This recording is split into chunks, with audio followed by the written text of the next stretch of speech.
We all know that NASCAR punished all 4 Hendrick crew chiefs for 4 Cup races earlier this week, fined them $100,000 each, and docked each driver 100 points. And now Chad Knaus has made a case for Hendrick Motorsports' appeal of record NASCAR penalties. So what does he have to say about it? What, according to him, was the issue?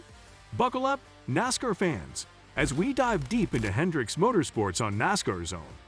But before we dive into that, do subscribe to our channel and hit the like button.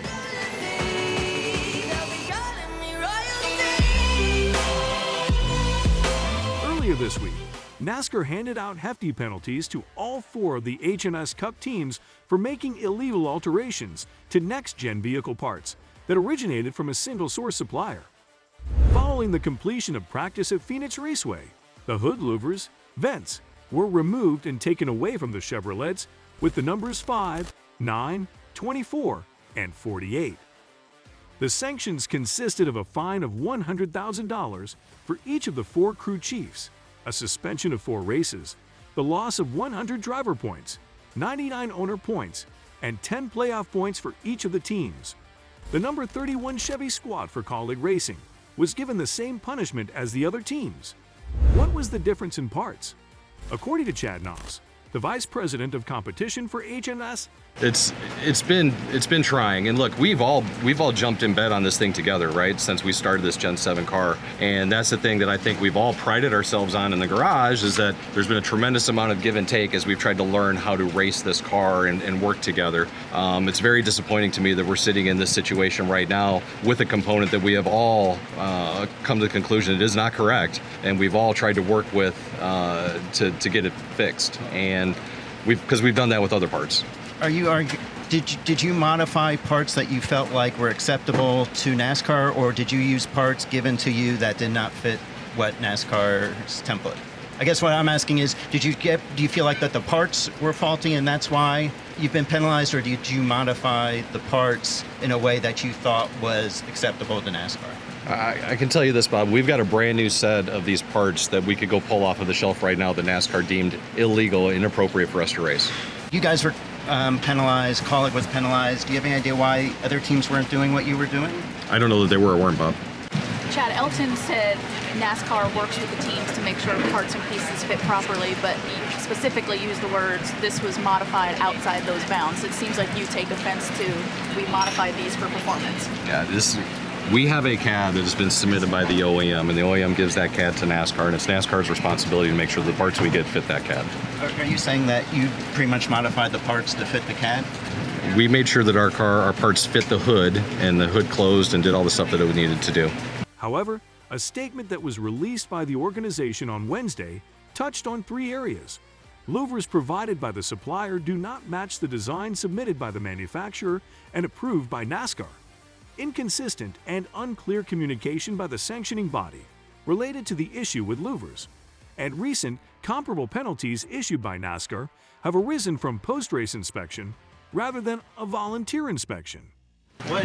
Do you believe the harshest impact of the penalty is the 10 playoff points and any potential playoff points that could be gained by regular season finish? I think it all is. I think it's a terrible situation, not only for us, but the industry, to be quite honest with you. I think that's what I dislike the most. It's just, it's ugly. We shouldn't be in this situation, and it's really unfortunate that we are, because it doesn't help anybody.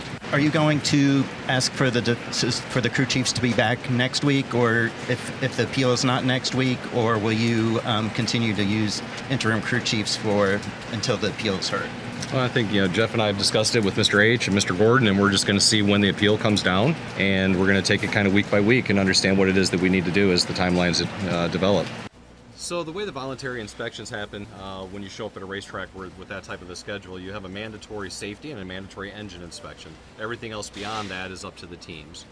We typically choose to go ahead and put the car in for the voluntary inspection, so NASCAR has the opportunity to say, hey, we don't like this, or maybe you need to tweak that, or whatever it may be, and that's been pretty much the standard cadence.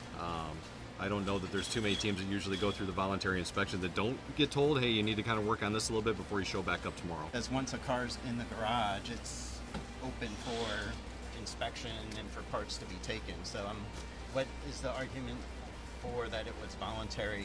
Why is that different? Because it specifically says voluntary inspection when you rolled into Phoenix. What do you think of Chad Knaus' statements?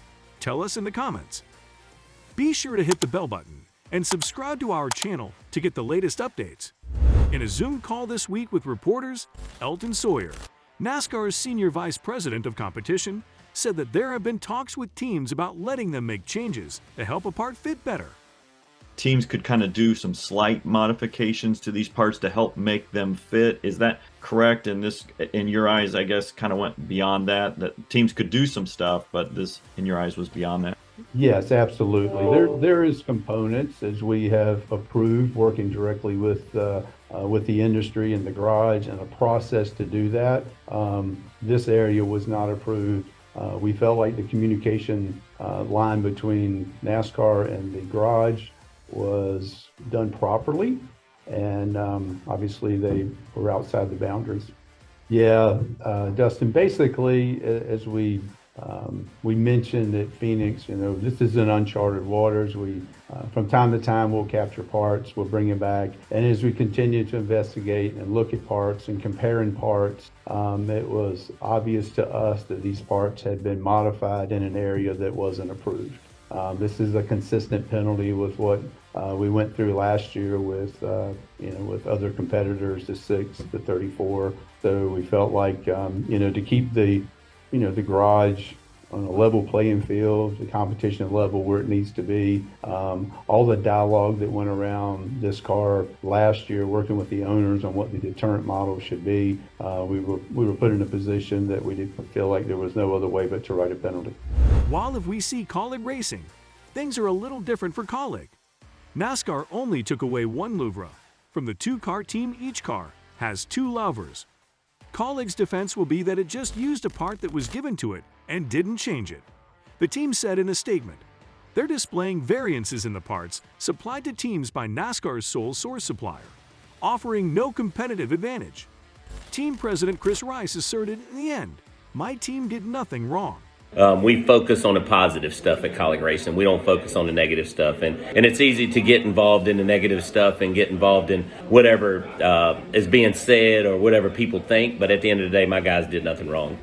But considering everything, what are the future plans of Hendrick Motorsports? From 2009, when Hendrick Motorsports last participated in the NASCAR Xfinity Series, the team did not enter a car in that championship until 2022. Following a successful effort in which they participated in all 4 races of the season, the team has decided to repeat the program in 2023.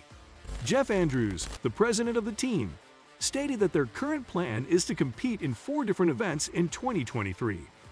Right now, we are in the process of defining what those are. Our goal for 2023 is to triumph in an Xfinity event.